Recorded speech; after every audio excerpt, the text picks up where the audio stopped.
하나님과 고레스 왕. 다니엘이 바벨론 도성 안에 있을 그때 고레스는 바벨론을 함락시키고 페르시아 전역의 새로운 통치자로 부상하였다. 바벨론 도성은 원래 노아의 홍수 이후에 니므롯이 건설한 도시였다. 그 후 바벨론의 느부갓네살 왕이 정복한 나라들에서 약탈해온 물자와 포로들을 동원하여 기원전 7세기 후반에서 6세기 초에 걸쳐 대대적인 토목공사를 해서 바벨론 도성을 어느 누구도 함락시킬 수 없는 난공불락의 요새로 만들었다. 그는 또한 고향을 그리워하는 왕비를 위해서 만들었던 공중정원은 세계 7대 불가사의 중 하나로 알려지고 있다. 이 도성을 둘러싼 외곽의 성벽은 그 높이가 311피트나 되고 성벽의 넓이는 87피트여서 그 위로 마차가 달릴 수 있는 거대한 성벽이었다. 그리고 이 도성 안에는 큰 강인 유브라데스 강이 관통하고 강의 양쪽 강변에는 벽돌로 높은 성벽을 쌓아 놓았고 강의 양쪽을 연결하는 다리의 양쪽 끝에는 거대한 철문이 도성을 지키고 있었다. 고레스 왕은 이 바벨론 도성을 몇 차례나 공격했지만 매번 실패를 거듭했다. 그러나 고레스는 하나님이 직접 세우신 왕이었다. 하나님은 고레스 왕에게 지혜를 주셔서 고레스의 군대로 하여금 도성 멀리에 인공적으로 토성을 높이 쌓게 하였으며 높은 토성 위에서 도성 안을 늘 감시하는 동안 그의 다른 군인들은 유브라데스 강의 상류에서 땅을 파고 강물의 흐름을 다른 데로 돌려놓았다. 기원전 539년 10월의 어느 날 캄캄한 밤이었다. 고레스 왕의 군대는 수위가 낮아져서 무릎까지 오르는 강물 속을 걸어서 도성 깊숙이 침입하였다.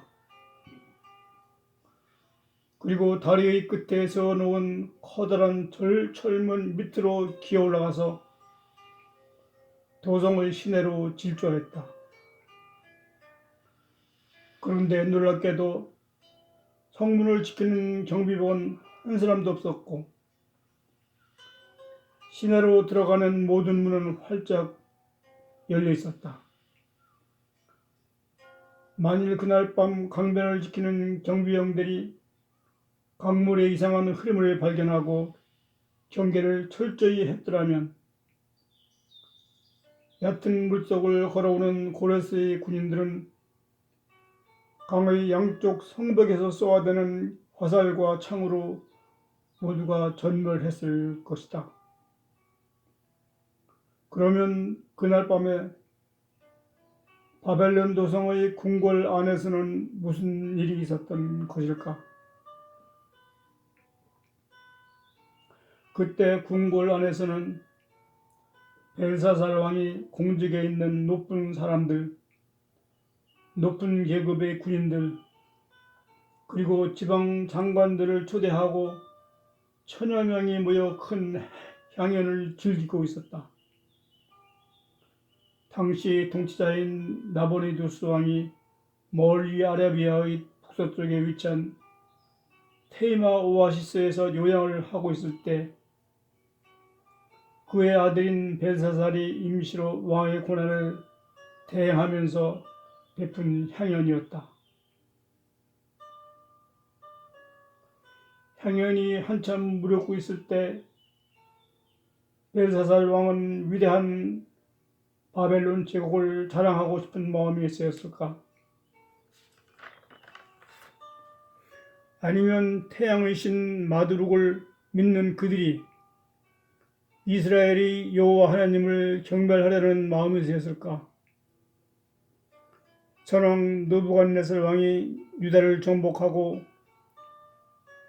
예루살렘 성전에서 탈취해온 금잔과 은잔으로 모두가 술을 마시며 흥겨할 바로 그때 넓은 벽면에 손가락 하나가 나타나서 천천히 글씨를 쓰고 있는 것이 아닌가. 그 손가락을 지켜보는 벨사살 왕은 얼굴이 새파랗게 변하고 두 다리가 부들부들 떨리기까지 하였다. 궁궐 안에서 이렇게 대소란이 벌어지고 있을 그때 불려온 다니엘이 벨사살 왕에게 이렇게 그 뜻을 말했다. 저기 벽면에 써있는 메네 메네 데겔 우바르신 이 말의 뜻은 이렇게 됩니다.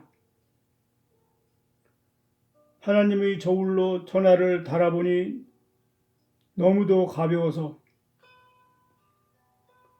전하의 나라를 메대와 바사로 나누어서 끝내주겠다는 뜻이지요. 이렇게 다니엘이 설명을 들은 벨사살 왕은 약속한 대로 다니엘을 그 나라에서 세 번째로 높은 자리에 앉혔다. 부친인 나보니두스 왕이 첫째요, 그의 아들인 벨사살이 둘째이며 다니엘이 셋째가 된 것이다. 결국 그날 밤에 벨사살은 살해되고 이 소식을 전해들은 나보니두스 왕은 보르시파로 도주했으나 뒤따라 추격해온 고레스의 군대에게 항복했고 그 후 고레스 왕의 은혜를 입고 남은 여생을 편안히 마쳤다. 모든 싸움이 끝나고 고레스 왕의 마음이 안정되었다는 생각이 들었을 때 다니엘은 왕에게 가서 이렇게 말했다. 전하, 이 세상을 창조하시고 우리의 삶을 섭리하시는 하나님께서 전하를 왕으로 세우시고 전하보다도 앞서가셔서 바벨론 성문을 열어 놓으셨다는 것입니다. 이 책을 한번 읽어 보시옵소서. 다니엘은 고레스 왕에게 이사야서를, 특히 고레스 왕에 관하여 기록된 44장과 45장을 읽어보도록 권하였다. 고레스 왕은 옆에 서 있는 고관 한 사람을 불러서 자기에게 이사야서를 권하는 다니엘에 대하여 물어보았다.